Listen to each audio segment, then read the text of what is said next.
Welcome to the Shining the Way podcast. Today I'm joined by Matt Gordon, the KC Athletics Director of Coaching. Matt has been the KC Athletics Director of Coaching for a while. He's been with the club since 2015. Before that, he was with Blue Moose Soccer Club for 7 years. He is a USSFA licensed coach, a U.S. Soccer grassroots licensed instructor, the assistant coach for the KC Comets. He's the former head coach for the soccer team at Shawnee Mission South. Just recently found out he's coaching middle school soccer for Maranatha. He's married to Emma and has 2 kids. Yeah. And Welcome, and Matt. I would reverse order on all of that. I am married to Emma. I have 2 kids, and Oh, I absolutely. I am privileged to coach. Absolutely. That's always the most important piece. Well, let's jump in it. Obviously, you're in the soccer world, A so I'm little bit. assuming you played soccer growing up. Was soccer the only sport, or did you dabble in anything else? Yeah, no, so I grew up it's funny. I was introduced to soccer in small town Kansas, a town called Tyro, Kansas, less than 1,000 person population. Um, we went to I think I was a kindergartner at a Christian school there, Tyro Christian School. My dad was a teacher at the time. I think he was at Caney High School. He might have been at Coffeyville High School, but either way, there's just 2 small towns right there. Um, and his best friend and the guy that he did summer work with, as all teachers do, uh, was the principal at Tyro Christian School. His name was Mike Larson. He was the principal and PE teacher, and they actually live in St. Louis now. The Larson family, Mike and Lisa Larson. But Mike introduced me to soccer in I think this would have been 1989 or 1990. I was 5 or 6 years old, and in a open grass field again in small town Kansas, less than 1,000 person population. I could be wrong on that, but it's around 1,000 person population. The church was bigger than the town. So it was a vastly growing church and had people from all over coming to it.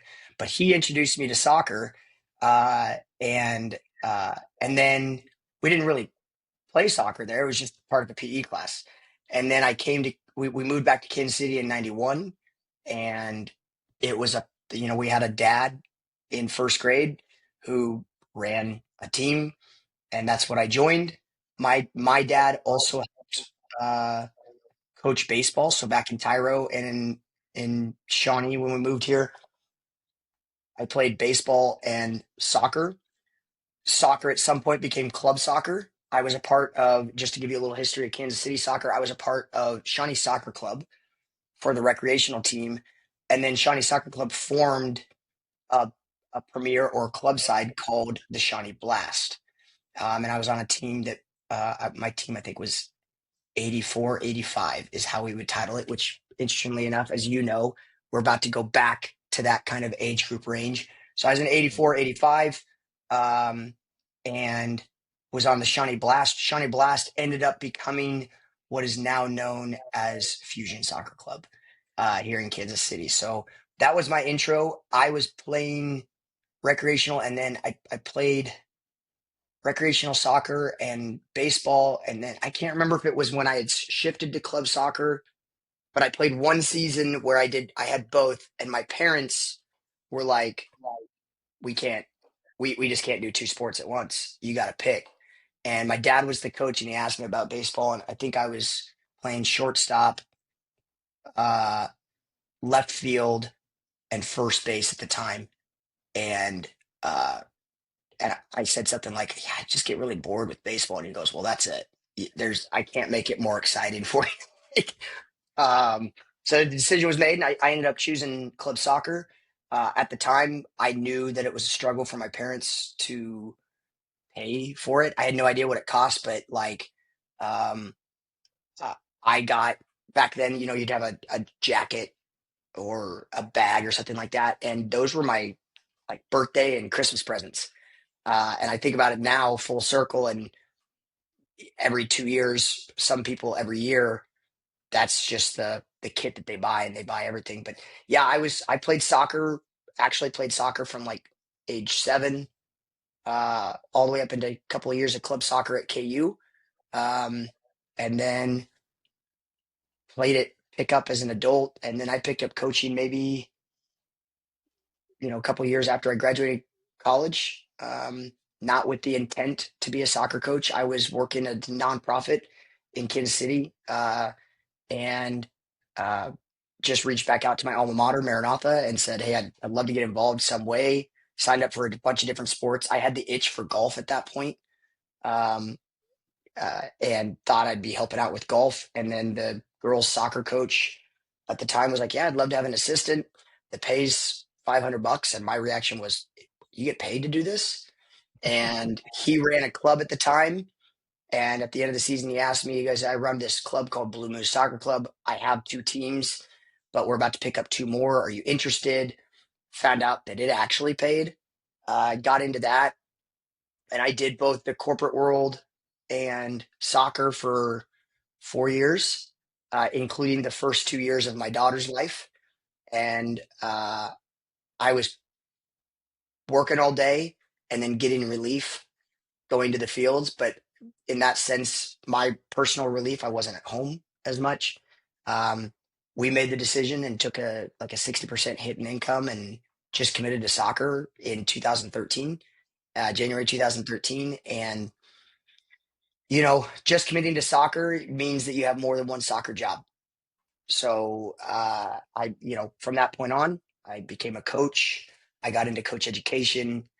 Through doing coach education, I had an educator, the importance of mentors in your life. I had an educator who said, you ever thought about teaching? And I was like, no. And he goes, "I think you'd be all right with it." And my dad's a teacher. He's at Maranatha. So I never thought that was something but I mean, that's what coaching is. It's teaching. It's just a different classroom. And all of a sudden I got into coach education, into the teaching side. And I had a whole new set of mentors there, and a reframing of the game. Um, and every environment that I've entered, it's what I tell the kids: just leave it better than you found it. And uh, you know, that's kind of where I'm at. And as you mentioned, I'm doing a few different soccer jobs. I'm fortunate to work with youth, some really good youth, but also work with some awesome men that are, unbelievable professionals. And I get to work with coaches who have a lot of experience, and coaches who have little to no experience, and just try to have as many touch points to not only grow the game, but have an impact on more kids as I can. So that's kind of my journey to soccer. I think you asked other sports. I did baseball, until like 9 or 10, but it was boring. I still enjoy watching baseball, to be fair. I could go sit and watch the Royals every night and just enjoy the sound of the bat. But Well, as a kid, I couldn't stand it. I don't know. My kid hasn't done it yet. I told him maybe when he was 14, he could give it a try, because maybe it'd be interesting at that point. But it's just a hard one for me. hmm Um, there's a lot of lines. I'll put it that way. yeah, Um, I got into tennis in high school, so I did soccer in the fall.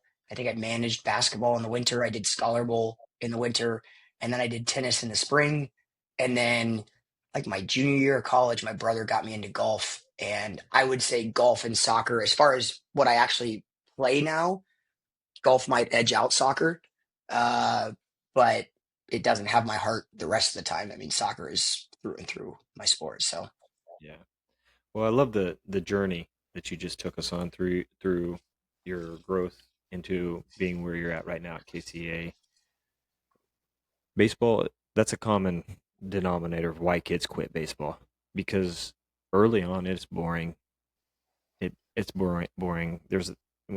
I think when you start that first 3 years of kid pitch, extremely boring. Watching people walk around the bases, and it just was. That's why my kids quit. They like soccer and basketball. It's it's, fast pace, up and down.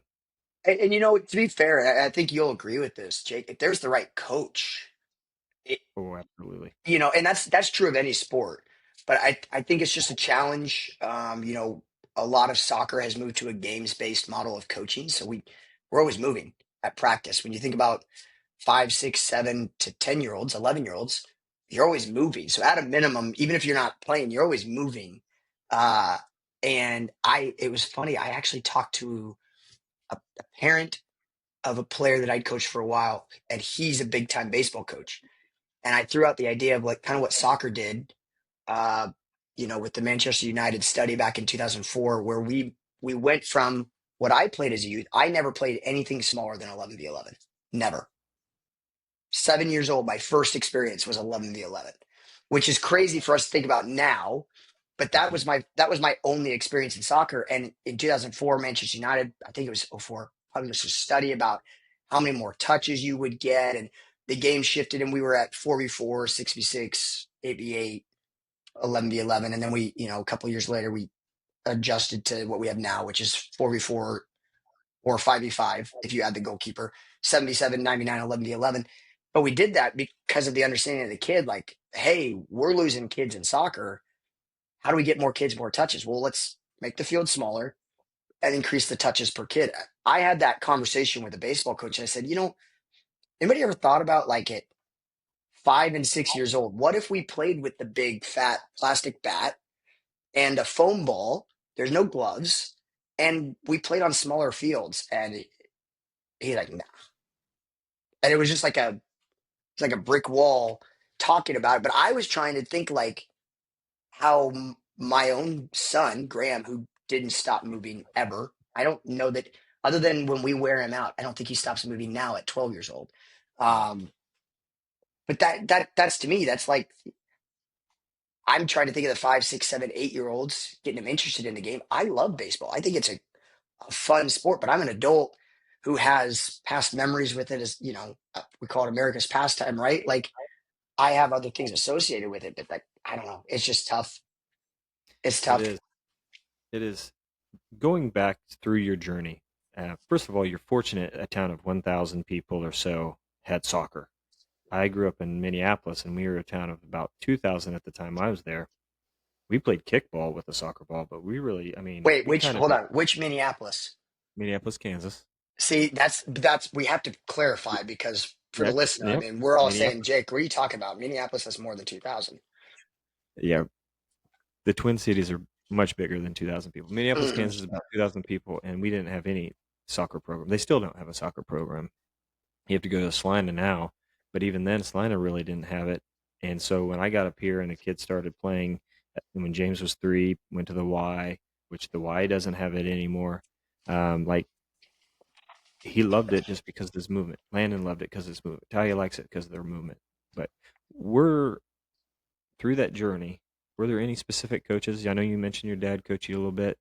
Were there coaches that really piqued your interest into, hey, you know, looking back, that guy might have sparked my interest in being a coach? Oh boy, I so I think about three distinct coaches that I had growing up. There's a guy named Woody Allen.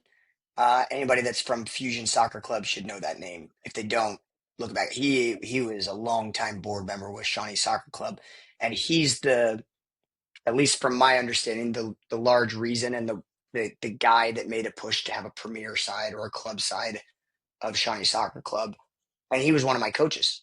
And I remember him not because of his soccer knowledge or what he did, but he had the right reason the whole time. Everything was for the kids. He was a railroad engineer, and he would wear that hat sometimes to practice. If you could envision this, right? Like you got this coach, and it's crazy to me that like he stood out to me. He stands out to me still, but not at all from a soccer specific standpoint. But like I just remember how much he cared and what he made happen. So that was the first one. Next one was a guy named Jeff Davis, which is a big name out there. His brother Brad Davis is a U.S. men's national team alumni player. Jeff was a KC Comets and big indoor soccer player in the '90s. I actually watched him play when he was my coach.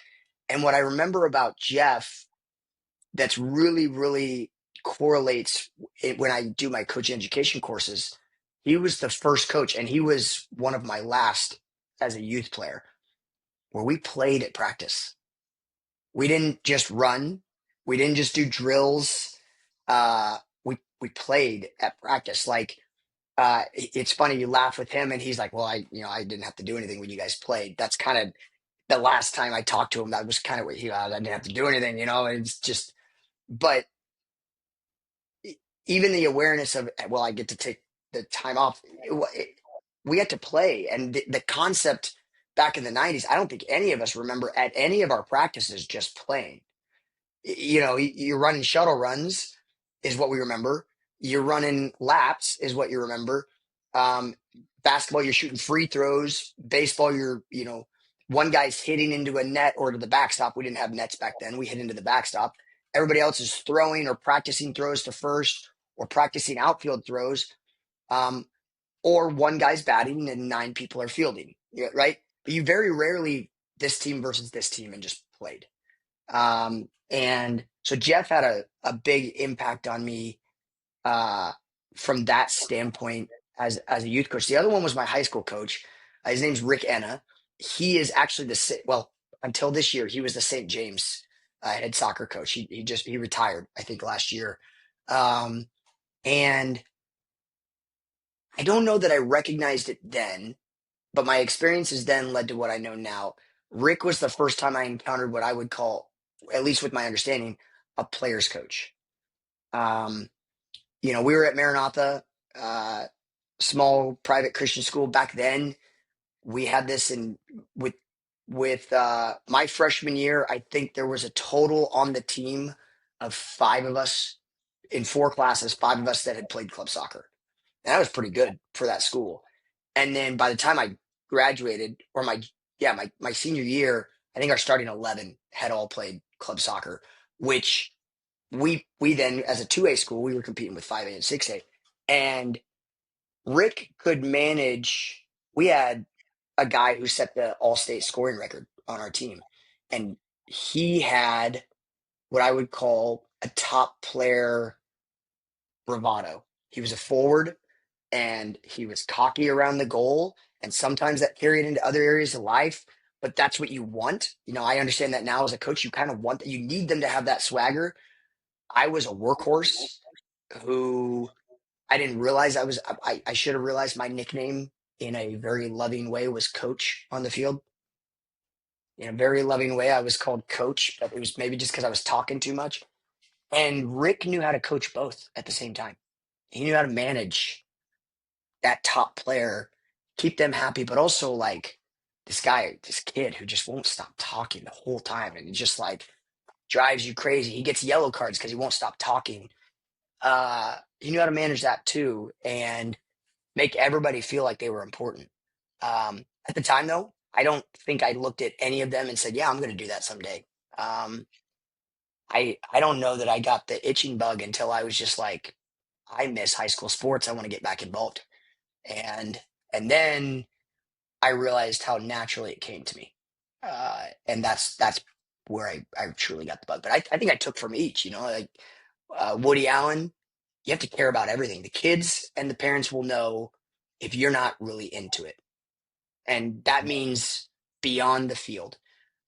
The kids need to play. Jeff Davis, they got to play. Uh, we lose so many kids to boredom in soccer.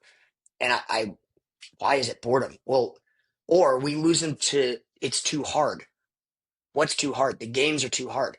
Why are the games too hard? Because practice is easy. Why is practice easy? We're standing in lines. We're not playing. Um, and every player has an individual personality. Don't ever try to change a kid's personality. Try to meet them where they're at and help cultivate it. Help grow the best parts of them, um, and meet them where they're at. So all three, I think, shaped largely, you know, what I do as a coach. Yeah. Well, that takes me into um, why do you coach? Obviously, you mentioned there was a passion, and you realize now, looking back, you've always had that passion for coaching. You just Mm, did it as a player, and so it just came yeah. naturally, and it still comes naturally. We've had a lot of conversations. I know you were a mentor of mine when I was with James's team, the Lightning, and then Landon's team, the Choppers. You were a big mentor of mine because I YouTubed a lot of soccer stuff trying to understand what are we supposed to be doing. And my whole thing with the kids was I may not get you the proper formation and the proper technique, but we're going to play hard and we're going to have a lot of fun doing it. And so I'll leave it up to the next guy when you go onto the club if you choose to continue to play soccer to carry on that and teach you how to play. Why do you coach kids, youth? What drove you to then? What's your why for coaching the adults or the young adults, Mm, and then also coaching coaches? You coach like I've sat there and listened to you coach a coach while the coach is coaching. yep. So that's a big one. But why do you coach in first? But you got three distinct different avenues that you coach in. Yeah, I think the easiest answer on coaching is I mean I don't want to. I wish it was more philosophical, but two things. I love the game and love seeing others love the game. So like I by the way, I can get that from going to a game. I don't have to coach to see others love the game, right? I could go to a game, but helping a kid fall in love with the game, oh man, I get goosebumps thinking about that. But the other part about it, so that's the reward side, right? Any kid does something, and I think where I've progressed as a good coach is noticing the smallest detail in an individual, um, and where they grew. And a lot of people don't know what I've been working on them with, right? So like, I, simplest action of I got a kid who's locked onto the ball, and in the first game they look up, and I just can't tell you what I feel when I see that kid look up, and it has no like in the grand scheme of that game, the parents are like, what is he like? I am pumped because I know that a kid just learned, and like that, there's a great feeling there. The other part though is it just came so naturally. So, like don't do things the hard way, do them the smart way. Sometimes do things that are easy for you too, right? Like I instructing kids, having fun with them. I think you know this too. Like you get to be a little more immature. Yeah. That's part of the reason we have so much fun coaching kids is when Hmm. you're a kid, you're not trying to be in the corporate boardroom and worrying if your laugh was too loud. Yeah. They'll tell you if it's too loud. The kids will tell you, but they'll also have a great time with you through it. Hmm. So that's probably my why, to be fair, like why I started coaching. Now I love the impact. Um, and I would say I take it a step further. I would say our club takes it a step further. All of our leadership takes it a step further. I like I love that my environment, which is soccer, gets to reach into kids' lives. So the field is why kids are coming to me. Now I get to be a part of truth in their life and principles in their life and morals in their life. And I would say maybe structure in their life, in a culture that's ever changing. That hopefully they see in me somebody who is pretty true to who he said he was going to be, and is unwavering. When social media says otherwise. Um, so I got into it. I had a lot of fun. Just like a young person, I had a period where I was like, I should be coaching the top teams. I had no idea what I didn't know. I had some great mentors, who humbled a Matt Gordon in the right way. I speak to one of them. There was a meeting. He doesn't even remember the meeting, but like I was so passionate about it. Look at this new idea and blah blah blah. And he said, "Hey, hey, hey, I don't care about that. Your job is this. Tell me how you're doing with this, or we're not talking." And when I tell him that story now, he's like, "I'm so sorry I spoke to you that way." And I was like, "No, Matt Gordon needed that message because Matt Gordon wouldn't have absorbed it any other way." So I've also been fortunate to have leaders in my life, that put me in a position to succeed, and through that, instead of I should be coaching this, my mission as a coach was, well, let's see how high we can coach. Like, what's my limit, for my ability? And And so that's where I, dabbled with professional, dabbled with adults, and that's where I'm at with KC Comets. Is this something that's within me? Is this something not only within me that I want to pursue? I have the resources to pursue it, but is it what I want to do? Because I have a lot of fun with the kids. I really do. I'm not upset about that. And then I think the coaching education thing was a twofold thing. First of all, it made soccer new to me again. Uh, Not looking at soccer from the immediate impact on the field, but looking at how I could impact others to impact kids. So that was exciting to me. And rolling right with that, I it is exponential the number of lives that I'm fortunate to impact because I impact coaches. So like if every coach just has one team of 16 players in one grassroots license where I have 10 coaches, that's 160 players' lives that I get to impact because of my 4 hours with that coach. Who gets to do that? Like seriously, what an unbelievable gift. And then it rolled into something similar with coaching, man. There are times with my coaches where I just get to challenge them. I don't think that there's a right or a wrong. Sorry, I don't think there's a one right way to do things. I think there's wrong ways to do them.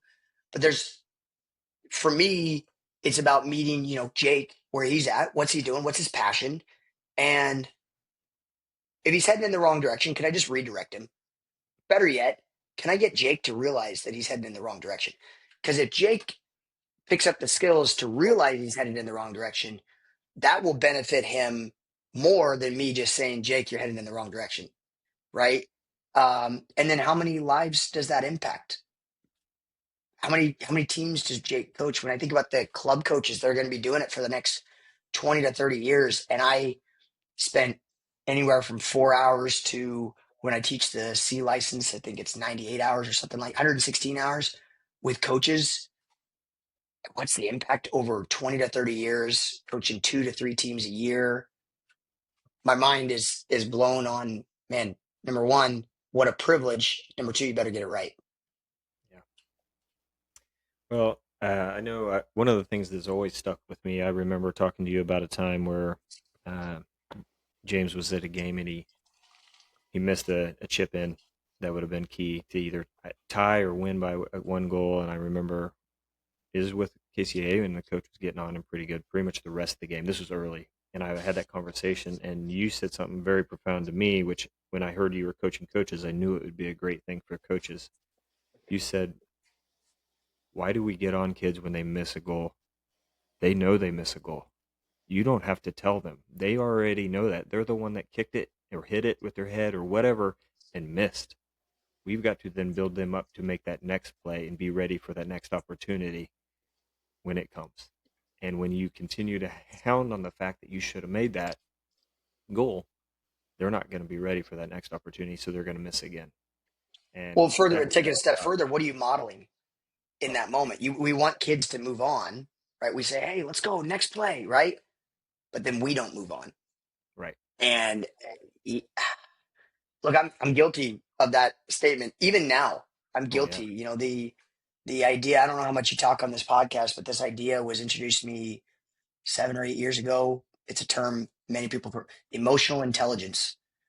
Uh, Probably in grassroots, number one thing I ask people to challenge themselves with is, do you have the emotional intelligence to be a coach? And emotional intelligence is pretty simple. Like, what was your game plan coming into today? Let's start there. Because if you don't have a game plan, you're just going to be coaching off of emotion the whole game, right? Like, so what's your game plan? But if you have a game plan, what are you letting take away from that game plan? And I think anytime you can have the philosophy that mistakes, especially in kids, are learning moments, then when you see that mistake, you have pre-programmed your response to that mistake. And my quote unquote pre-programmed response when a kid makes a mistake or the wrong decision, um, I say it like that because sometimes most of what I'm asking is for them to make a decision so that they can learn from the decision, right? Like there's no right or wrong decisions. You made a decision. What would you do next time? That's what I want to get to. But are we giving them the tools to recognize that every decision is a learning moment? Every single decision. And by the way, model that with the good decisions too. Hey, what was so great about what you did there? Yeah, I know you hit I know the goal was wide open. What was so great about what you did there? Hey, you looked up and saw the opening. Like that was the best thing. After that, I don't really care. You made the goal, great, but you looked up and saw. That's going back to the kid that I said doesn't scan it. Like you looked up, you saw the opening. That's great. I love it. But yeah, that's I don't know. I'm probably one of the most guilty people of at times poor emotional intelligence on the sideline. It's one of the reasons I like having assistant coaches. So it's number one thing I ask of them is, hey, if I if I get too emotional in a game, just check me because I have a game plan. What's pulling me out of that game plan? But yeah, Yeah. So I know we're on limited time, and I do want to get to some of the quick hitters, and hear about some of the all-time greats that you've had the opportunity to coach. But before I do that, real quickly, can you explain how and each of those three different types of coaching benefits the others? How does coaching youth benefit you coaching the Comets while also talking to the coaches? How does talking to the professionals benefit the youth and the coaches? And this, like, how do those intertwine? yeah. Because I To, imagine you have to have like oh, its a correlation's mindset, huge. different mindset for each, yet still the same at the same time. Yeah, I think expectations are huge. So I think the number one reason that emotional intelligence is a struggle is we go in with the wrong expectation. So to go back to my previous point, uh, my wife really loved when I got into coach education. I'll tell this story. She really loved when I got into coach education because I was learning about grassroots soccer and I was at a national conference to learn how to be a grassroots educator. And there was this framework for 5 and 6 year olds. And the framework was, what should we expect out of them? What did I have at home at the time? I had a 5 year old son. And it drove my wife crazy that at games, he wouldn't pass. And then I went to this conference and we got this national framework that was done with thousands of hours of studies and research. And the overarching theme of the framework for the 5 and 6 year old said, I am with the ball and the ball is with me. Why did it say that? Because at a 5 and 6 year old, that's all they can focus on. So this idea that we wanted to do all this stuff, it changed us as parents in the way we looked at my son. It changed me as a coach in that moment, in the way that I looked at what we should be asking of those kids. It changed the way that I looked at local clubs coaching philosophies. I was like, I love it at that age, right? They, 7, 8, 9 year olds, they start to understand what a team is. 10 and 11 year olds, hey, they start to understand what a role within a team is. 13 and above, they start to understand what is my role and how I can be best at it within the team structure, right? And everything just compounds on it. Well, when you go into an environment with that expectation, you are way more prepared for, to go back to the mistakes that happen. You're way more prepared, which means your response is better. And if your response is better or more planned, the kid learns. So when I now, coaching men and 5 and 6 year olds, uh, two things I'll give you. One that correlates to the one and the other that correlates to the other. And this all ties, this is what I talk about at coaching courses. So that's kind of how it ties back to the coaching education piece. When I see men or 17 and 18 year olds who, man, they are physically, athletically, mentally, or technically really good, but they're missing something. What are they missing? Whatever it is. What about their environment? over the last 10 years didn't cultivate that. And what about their environment did cultivate the rest? So then you go back to the 5 and 6 year olds and you go, this is how we're going to train. And at our club at KCA, the number one trait, everybody does different traits for their clubs. Ours is it's five. It's mentality is first, desire to learn is second. After that, we do reading of the game, which a lot of people put as top, but we do reading of the game. Then we do technical. Then we do the physical attributes. But mentality is first.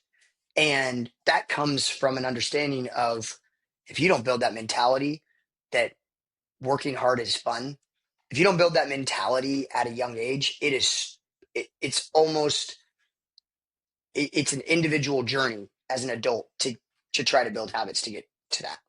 It's so hard to come back to, right? Uh, the kids to the seniors, the coaching youth to coaching seniors, all of the players want to have fun. I don't care what their age is. They all want to have fun.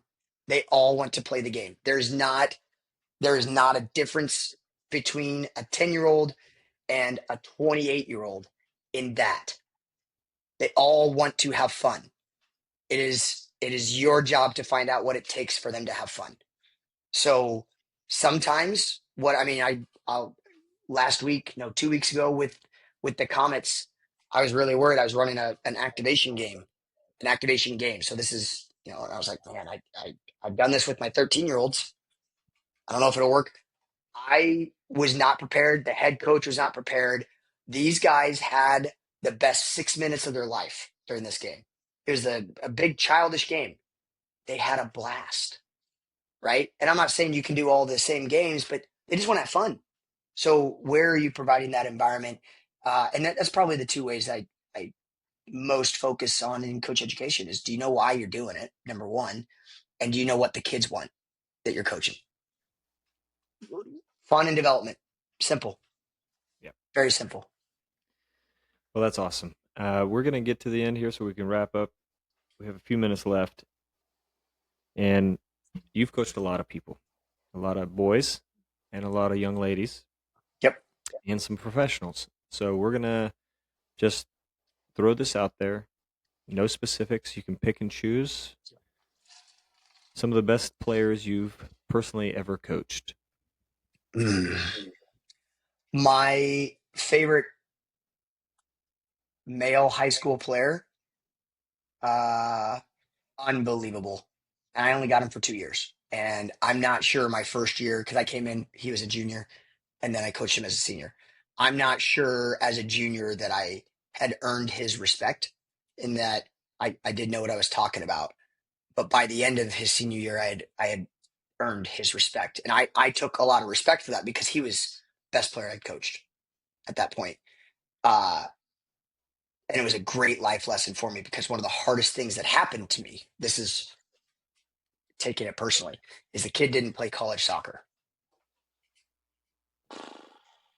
If you guys, your listeners, if they're coaches, man, you build this dream in your head of what this kid could be.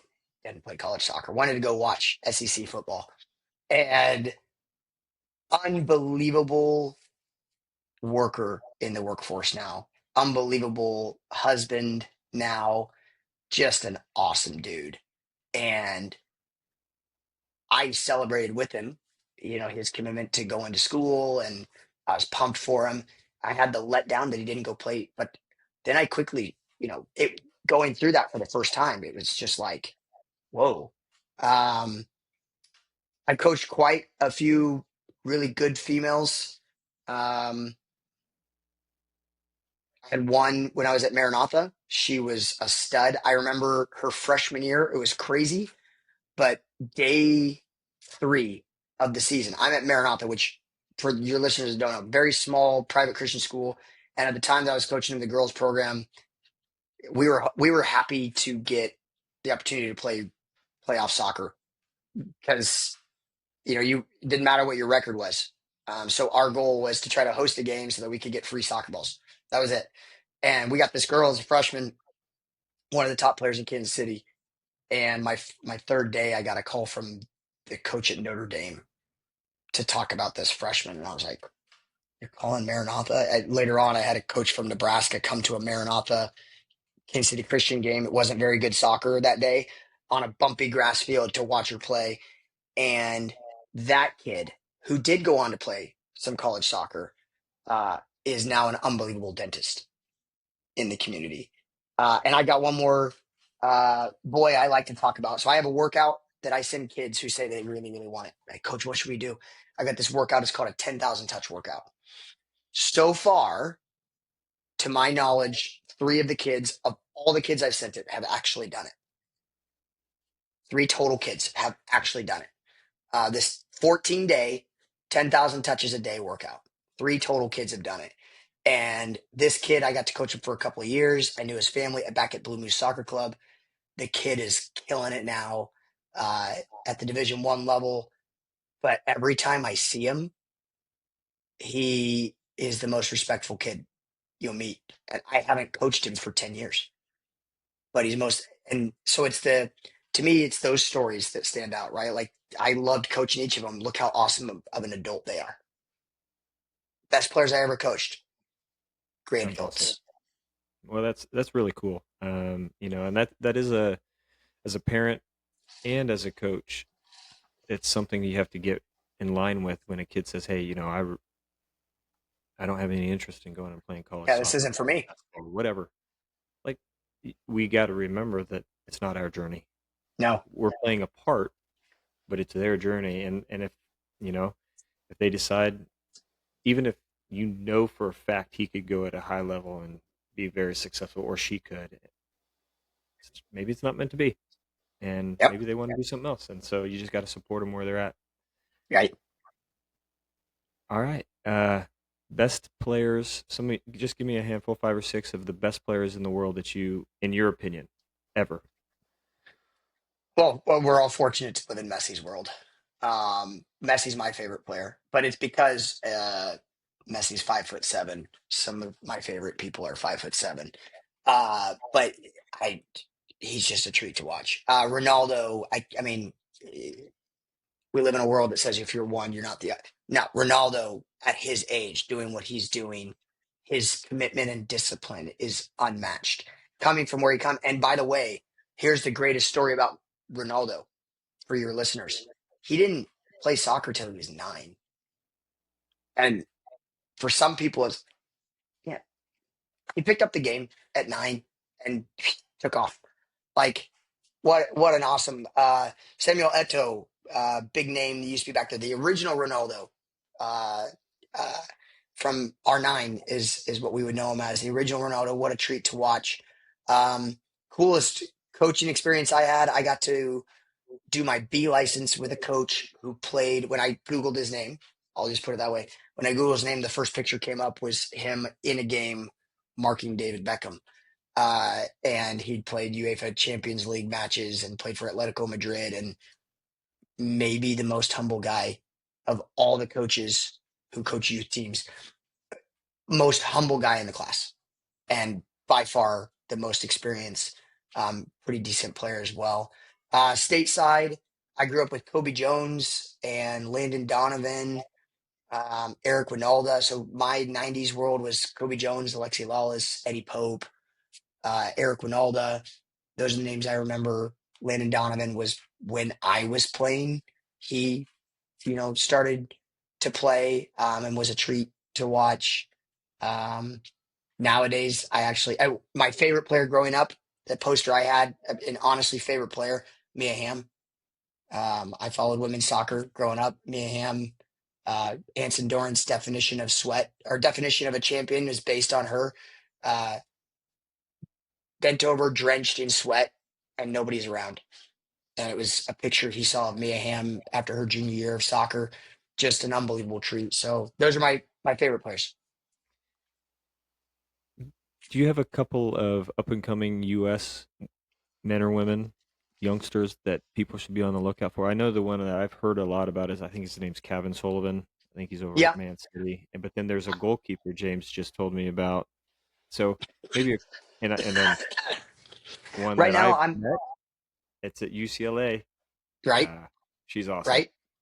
Yeah, Mila's awesome. Chloe Gunther is another name to watch for. Just local Kansas City kids. Chloe Gunther, JC Hackler, Loudon Wilson's a girl that we were fortunate to have a few years here at KCA. Maybe my favorite work ethic, and down to earth kid. Um, she's at Oklahoma State. I think she'll do some special things in the pro game if she wants to.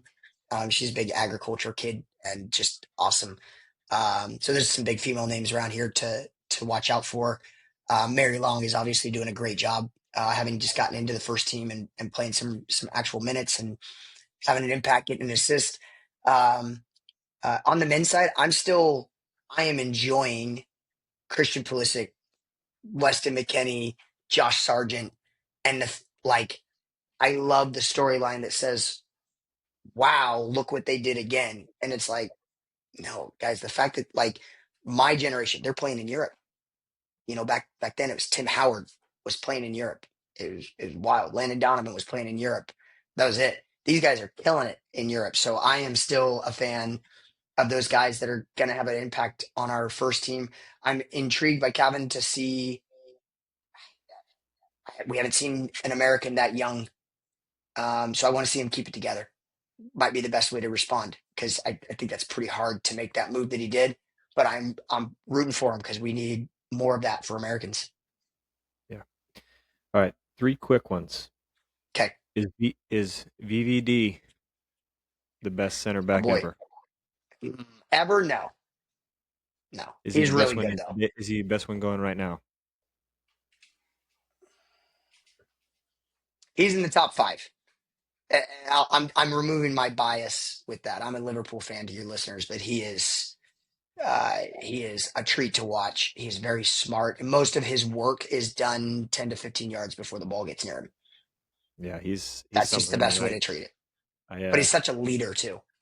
James was in the yard and he crossed the ball up our driveway, and I yelled VVD and headed it into the garage, and it was pretty awesome. I was Did surprised you I go actually inside hit. and get an ice pack when you were done? I realized he kicked that ball a lot harder than I thought he did, with a lot more If pace you are than I not expected. practicing, this is what I tell parents, if you're not regularly heading the ball and then you go head a ball, it is everything that the doctors say a football hit is. It's like, Yeah, it was hey, your jarring. your body's got to get used to it. The pace he sent it with and the Yeah. actual pace that I sent it into my garage and hit the back wall, Yeah. I thought I broke the sheetrock, actually. Now, did you hide it from your son? Were you able to yeah, that was great. No, I was hooping and hollering. I was Yeah. VVD. Let's go. Yeah. That's how we score Inside your goals. head, you were dizzy. So I give the boys a lot of guff. I've had like three different. I don't really have a favorite team. I Okay. not growing up with it. So at one point, because Munich was killing everybody, that's who I said was. Now Liverpool, they're Man City fans. Yeah. When It's when they I stopped talking to your sons, actually, yeah. and they became to Man City fans. Who wins the Premier League this year? Liverpool. All right. Again, that's my team. But I love that they just lost 2 games in a row. And it's October. Hmm. Watch out. Yeah, they needed. Watch, watch They were out. surviving a few of those games. They survived a few of those Well, games. they survived on their offense, but watch out because I think the most impressive coaching job at the professional level that we've seen in the last 10 years is the transition from Jurgen Klopp to Arne Slot. Unbelievable. By the way, for your followers, if you want to read an unbelievable story, the story of Jurgen Klopp and his rise to coaching and his actual mission in life, make sure you read his book. 10,000% worth it. Last one, World Cup 2026 is coming to town. Who wins it? I'm probably getting out of Kansas City. Sorry. But who Yeah, wins it? Um,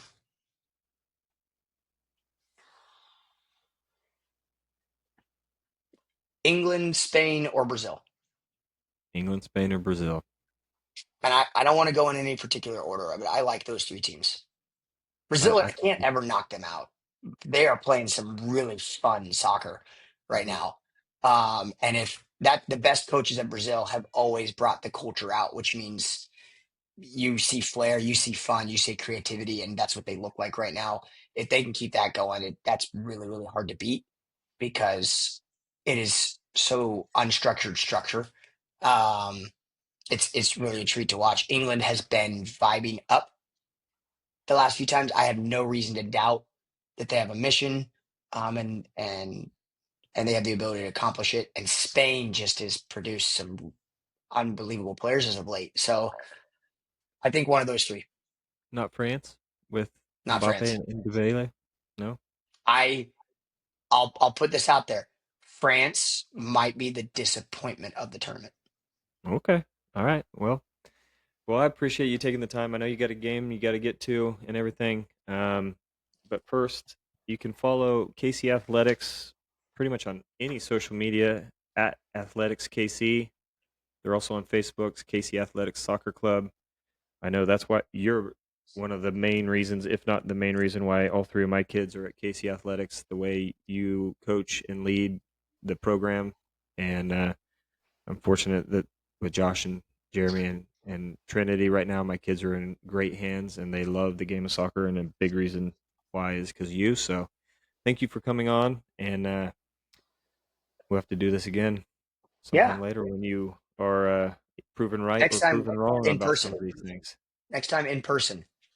Oh, We'll do it in absolutely. person next time. Sounds good. Thank you. All right, buddy.